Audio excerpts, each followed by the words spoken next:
সাবেক প্রধানমন্ত্রী শেখ হাসিনার আমলে ২০১৭ সালে বাংলাদেশ সরকারের সঙ্গে ২৫ বছর মেয়াদী একটি জ্বালানি চুক্তি করেছিল প্রতিবেশী দেশ ভারতের আদানি গ্রুপ। চুক্তি অনুযায়ী ভারতের পূর্বাঞ্চলীয় রাজ্য ঝাড়খণ্ডে $২০০ কোটি বিদ্যুৎ উৎপাদন কেন্দ্র থেকে দেশে বিদ্যুৎ আমদানি শুরু হয় গেল বছর। বার্তা সংস্থা রয়টার্সের হাতে পৌঁছানো একটি নথি বলছে, গেল মাসে অর্থাৎ নভেম্বরে ধারণ ক্ষমতার ৪২% কম বিদ্যুৎ উৎপাদন হয়েছে আদানির গোড্ডা কয়লা বিদ্যুৎ কেন্দ্রে। ১ নভেম্বর থেকে পুরোপুরি বন্ধ রয়েছে একটি ইউনিট। বাংলাদেশের সরকারি সূত্রের বরাতে সোমবার প্রকাশিত রয়টার্সের বিশেষ প্রতিবেদনে বলা হয়, আদানি পাওয়ারের কাছ থেকে ক্রয়কৃত বিদ্যুতের পরিমাণ অর্ধেকে নামিয়ে আনা হয়েছে।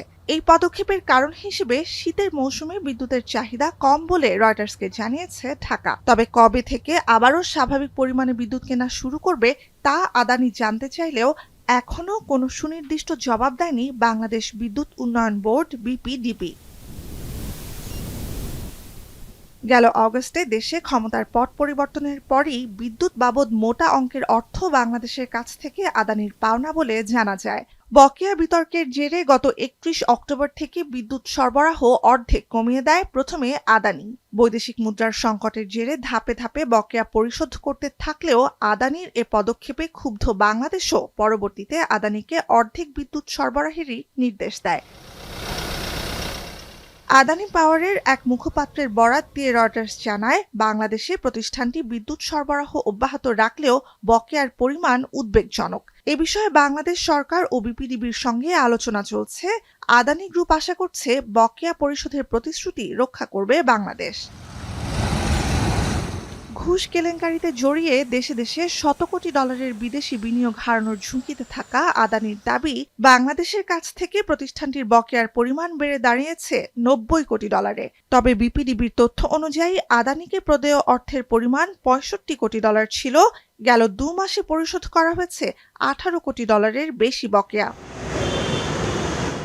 এদিকে আদানির সঙ্গে বিদ্যুৎ চুক্তি খতিয়ে দেখার নির্দেশ দিয়েছেন আদালত। আদালতের রায়ে চুক্তিটি বাতিল না হলে চুক্তিতে উল্লেখিত বিদ্যুতের দাম আরও কমাতে চায় বাংলাদেশ। রয়টার্সকে রোববার জানিয়েছেন বিদ্যুৎ ও জ্বালানি উপদেষ্টা মোহাম্মদ ফাউজুল কবির খান।